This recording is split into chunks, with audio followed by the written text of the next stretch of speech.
धन्यवाद. जय Hind.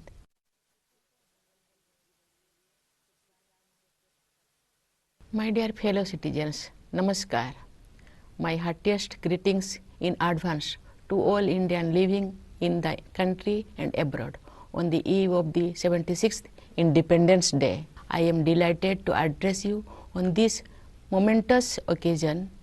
India is completing 75 years as an independent nation. 14 August is observed as Partition Horrors Remembrance Day, so as to promote social harmony, unity, and empowerment of people. Tomorrow marks the day when we had freed ourselves from the shackles of colonial rulers and decided to reshape our destiny. As all of us celebrate the anniversary of that day, we vow to all those men and women who made enormous sacrifices to make it possible for us to live in a free India. It is a cause of celebration not only for all of us, but also for every advocate of democracy around the world. When India won independence, there were many international leaders and experts who were skeptical about the success of democratic form of government in India. They had their reasons to be doubtful. In those days, democracy was limited to economically advanced nations. India, after so many years of exploitation at the hands of foreign rulers, was marred by poverty and illiteracy.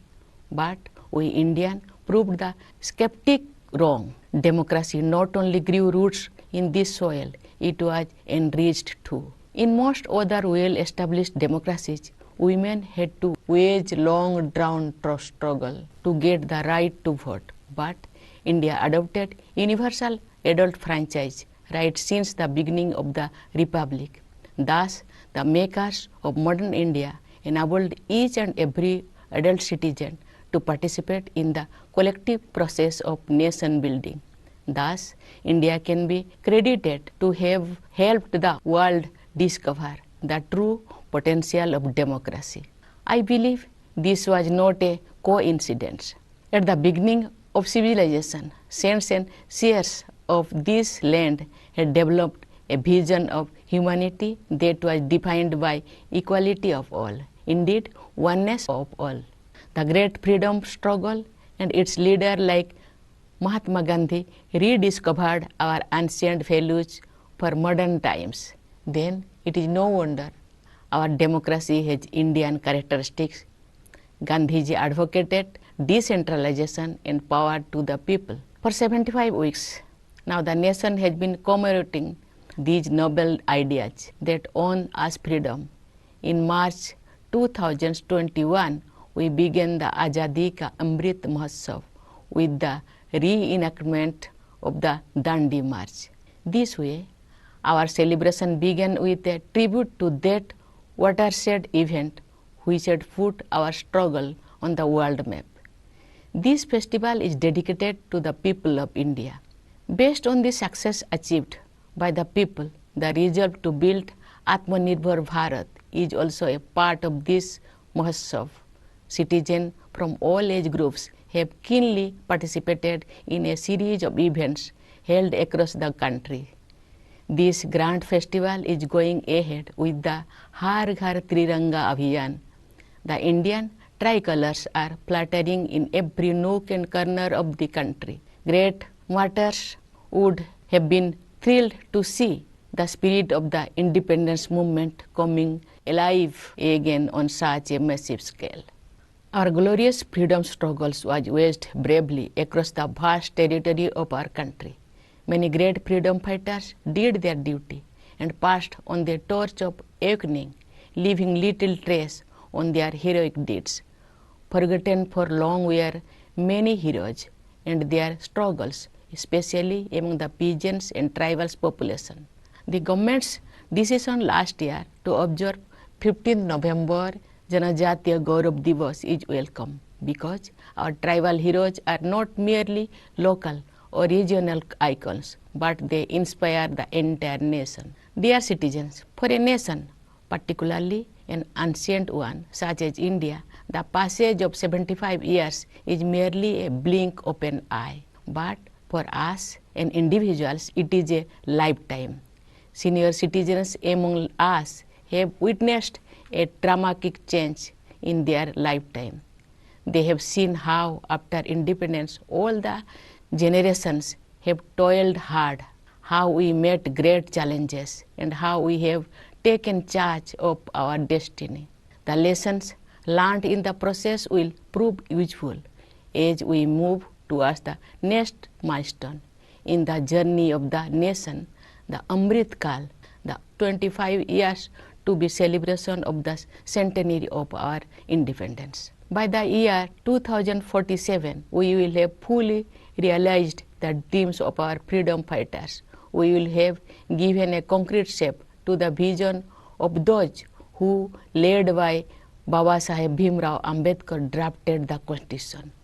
We all already on course to build an Atmanirbhar Bharat, an India that would have realized its true potential. The world has seen a new India rising in recent years, more so after the outbreak of COVID-19. Our response to the pandemic has been appreciated everywhere. We launched the biggest vaccination drive in human history with vaccines manufactured in the country itself. Last month, we crossed the 200 crore mark in cumulative vaccine coverage in combating the pandemic. Our achievements have been better than those of many developed countries. For this feat, we are grateful to our scientists, doctors, nurses, paramedics, and the staff associated with vaccination. The pandemic has uprooted lives and also economies in the entire world. When the world has been battling the economic consequences of the great crisis, India got its act together and is now moving forward. India is among the fastest growing major economies in the world. India's startup ecosystem ranks high in the world. The success of startups in our country, especially the growing number of unicorns, is a shining example of our industrial progress. The government and policymakers deserve credit for beating the global trend and helping the economy flourish. During the last few years, unprecedented progress has been made in the development of physical and digital infrastructure.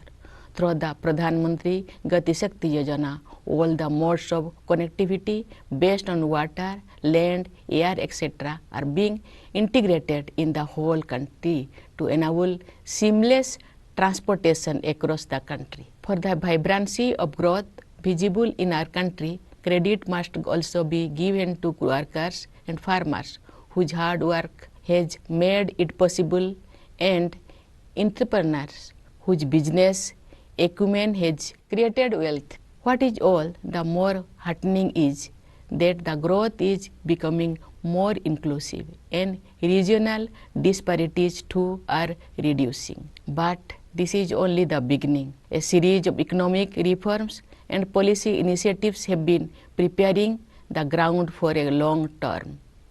Digital India, for example, is creating the bedrock of a knowledge economy. The national education policy is aimed at preparing the future generation for the next stage of industrial revolution while also reconnecting it with our heritage.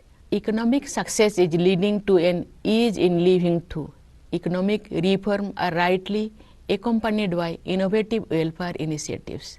A home of one's own is no longer a dream for the poor, but a reality for more and more people, thanks to the Pradhan Mantri Awas Yojana. Similarly, under the Jal Jeevan Mission, tap water connection is being provided to every household since the launch of the Har Ghar Jal scheme. The aim of these and many other similar efforts is to provide basic amenities to all, particularly the poor. The key word for India today is compassion for the downtrodden, for the needy, and for those on the margins. Some of our national values have been incorporated in our Constitution as the fundamental duties of the citizens. I appeal to every citizen to know about their fundamental duties and follow them in letter and spirit so that our nation reaches new heights. Dear citizens, at the core of the transformation we have been witnessing in healthcare, education, economy, as well as a number of related areas is the stress on good governance. When work is done with the spirit of nation first, it is bound to reflect in every decision and every sector. This is also reflected in India's standing in the world. India's newfound confidence stems from the spirit of its youth, its farmers, and above all, its women. Gender inequalities are reducing, and women are moving ahead, breaking many glass ceilings. Their increasing participation in social and political processes will prove decisive. At the grassroots level, we have more than 14 lakh elected women representatives in Panchayat Raj institutions. Our daughters are the biggest hope for the nation. Some of them brought laurels for the country in the recent held Commonwealth Games. Of course, India's sportspersons have been making the country proud by their performance in international competitions. A large number of our winners come from underprivileged segments of society. From becoming fighter pilots to space scientists, our daughters are scaling great heights. Dear citizens, in celebrating Independence Day, we are celebrating our Bharatiyata. Our country is full of diversity, but at the same time, we all have something in common. It is this common thread which binds all of us together and inspire us to work together with the spirit of Ek Bharat Shrestha Bharat. India is a very beautiful country, also because of its mountains, rivers, lakes and forests, and the animals and birds that live in such landscape. When the environment is facing new challenges, we must remain determined to preserve all that makes India beautiful. Conserving water, soil and biodiversity is our duty towards our children. Caring for Mother Nature has been part and parcel of Indian culture. With our traditional lifestyle, we Indians can show the way to the rest of the world. Yoga and Ayurveda are India's invaluable gift to the world. Their popularity is on the rise all over the globe. Dear fellow citizens, our beloved country has given us everything we have in our life.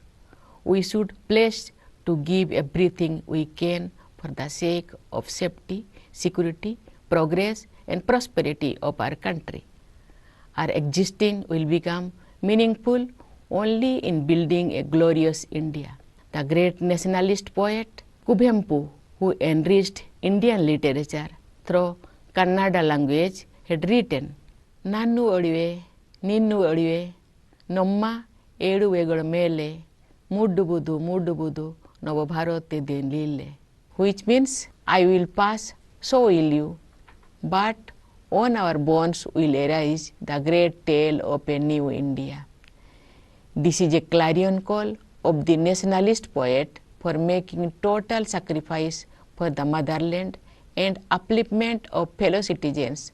To follow these ideals is my special appeals to the youth of the country who are going to build the India of 2047.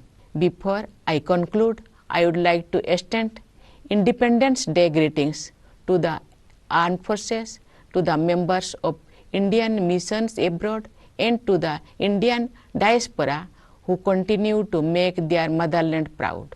My best wishes to all of you. Thank you. Jai Hind.